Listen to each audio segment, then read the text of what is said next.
Hey there guys, what's going on? Gale right here. Welcome back to 59 Mobile, and today we're going to be going over the Dokkan Global Producer Letter that dropped about 5 days ago. And I know we are late to this, but I thought, you know what, let's talk about something that's in this letter and the revelations that have come out on Twitter since then. Now, of course, if you guys go on to enjoy this video, smash the like button, subscribe to the channel, and comment down below, what do you guys think it actually is going to be? Of course, I know it'll inevitably come out and we'll all find out about it and we'll all be wrong potentially, or we might all think it was, super, it was definitely going to happen, it was super obvious and all that jazz. But let me know in the comments. I'm curious to see what you guys have to say down below. Now, the producer letter had some things that were very interesting, so we'll talk about that in just a second. But they initially started by asking us if we enjoyed the thank you celebration as well as Super Dragon Ball Hero stuff.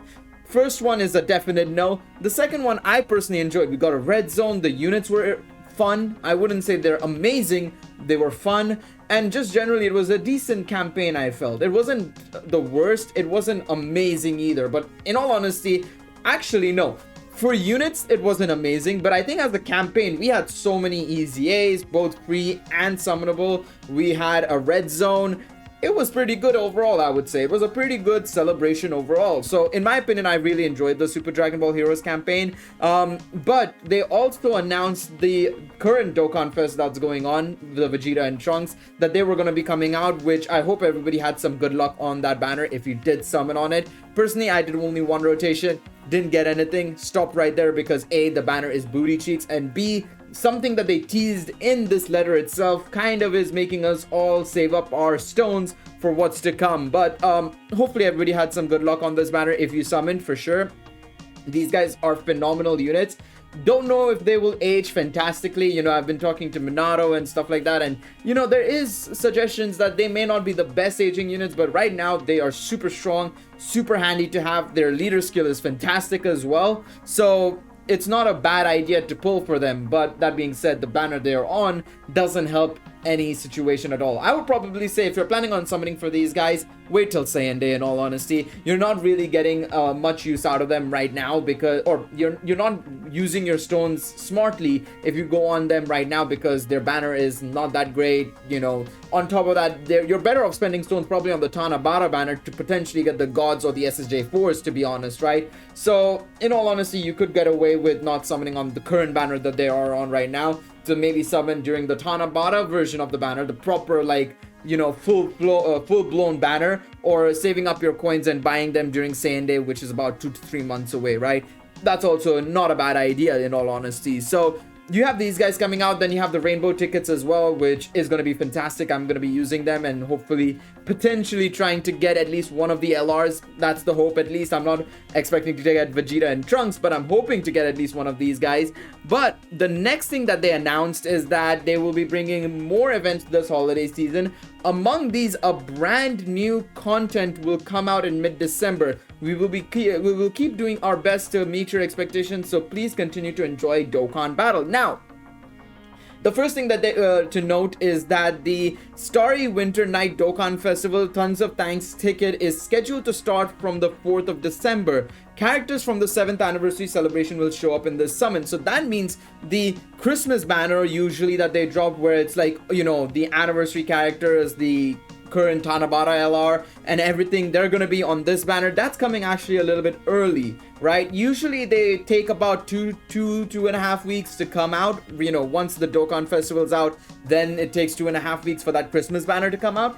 This time it's pretty much coming out, a week later, realistically, after the release of the Dokkan Festival banner, which means that there is something special planned for Christmas. Basically, they have something planned for Christmas, and the fact that they have added a brand new content will come out in mid-December. Now, there is a couple of things that this could be, right? There's a couple of things that this could be. First and foremost, it could just be burst mode for global, right? Obviously, JP just got burst mode on their version, right? Which is this mode where you can modify the stats of the enemies and stuff like that to make it a lot more challenging. And you get a certain amount of score and you can earn medals, which you can then exchange for the background music, right? You can have like a BGM box and you can buy certain music tracks from the game itself with those medals. Now, It's possible that it could just be that. But that being said, right, we know, Legends has got Beast Gohan, they've got Piccolo Power Awakened, they've got Gamma 1 and 2.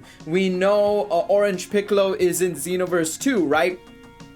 We are bound to get the next part of the superhero campaign soon. And not to mention, they did say that they were planning on doing more superhero content within this year. They didn't specify 2023. So it is very much likely that Global and JP might be sharing the next celebration, and it could be Beast Gohan. Now, there's a couple of theories to back this up potentially, right? For example, on JP right now, we have the Yamcha celebration going on, which surprisingly doesn't have EZA LR Nappa, Saiyan Saga Nappa. It doesn't have that. Instead, we have EZA LR Bojack coming out. Now, all of these events are ending on the 6th of December. And of course, on the 7th of December, for those of you who don't know, Dragon Ball Super Superheroes Blu-ray and DVD is releasing as well, which would make so much sense for them to potentially start pushing the movie again in all of their games. It could be possible that Legends, for their Part 2 celebration for Legends Fest, could be getting an Orange Piccolo, right? Because they have Beast Gohan, they have Gamma 1 and 2, they have Piccolo Power Awakened, they have Pan, but they don't have Orange Piccolo.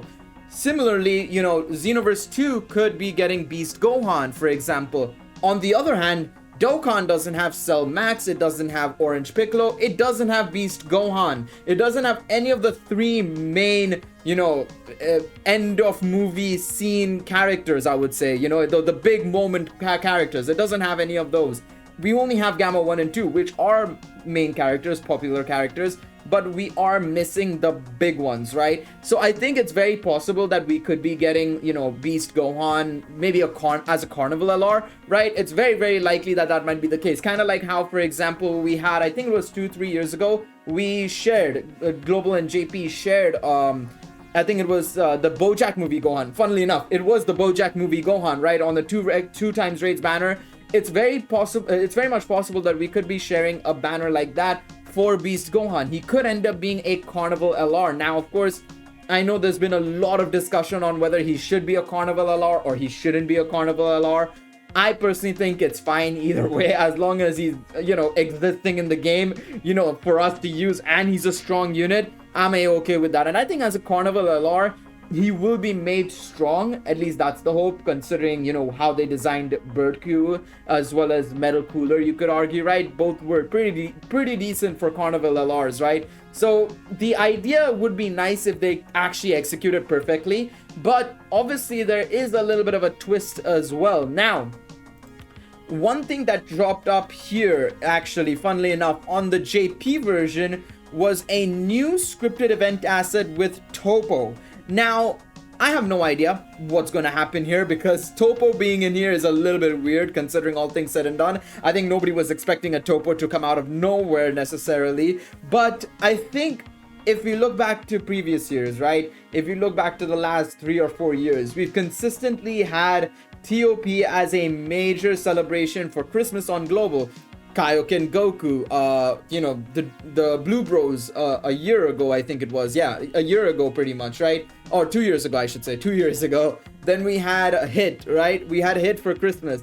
So it's not impossible that they could do a joint celebration with like Topo and somebody else maybe, or I don't know what they could do, to be honest. But Topo for Christmas/New Year's, it's not impossible either. So there's a couple of things that could be happening here potentially. I personally think, in all honesty, I think we're genuinely getting Beast Gohan. I think it's time for us to get Beast Gohan. I know a lot of people have been potentially saying that he'll be anniversary and stuff like that, but in all honesty, at the same, as much as I would like him to be an anniversary unit, it would make my life a lot easier because I can just save up so much currency, right? And I'm betting some of you guys think the same way as well after getting Heroes, Gamma 1 and 2, and so much back to back, and Vegeta and Trunks, right? I think having him as anniversary would be so much better for global players because you can just save up and then summon for him, right? That being said, it would be a bit dumb of them to potentially, wait 6 months for global to get Beast Gohan, right? Because it's a huge cash cow. People remember the movie because it just came out, so the hype is still there for these characters. And that's not to say the hype wouldn't be there 6 months later, but the idea is to just try and capitalize on the hype as much as possible. You know, okay, the movie's out in the form of Blu-ray and DVD. All right, let's sell the characters in the game itself and stuff like that. There's consistently, it's a smart marketing decision, right? So for me personally, I think Beast Gohan is definitely next. I feel like this Topo will still come out, but he'll probably be for New Year's. So what I think is gonna happen, right? The way it's going to work out in my eyes is that on the 7th or the 8th, we will get news of a Carnival LR coming out. And then on the 10th, it'll drop. It's going to be Beast Gohan. For 2-3 weeks, he'll stick around. And then for New Year's, we'll probably get Topo and something else. Now, it's supposedly going to be a dual Dokkan Fest. It should be, if previous New Year's have anything to say on JP, right? And if it is going to be shared across Global and JP, that means we should be getting a Topo dual Dokkan Fest with probably a new Vegeta, maybe a new 17. I don't know. It's gonna be very interesting to say the least, because I don't know. It's weird that we would get another Super Saiyan Blue Evolution Vegeta. So well, I wouldn't say so soon. It's only been a year. It'll be about 2 years since the last one, right? 6th anniversary, of course, right? But they could do something like a new Super Saiyan Blue Vegeta, just a standalone Super Saiyan Blue Vegeta that maybe transforms into SSVE again. I don't know. It's gonna be very interesting. I have no idea what they're gonna do with this Topo and who's gonna be on the opposing side.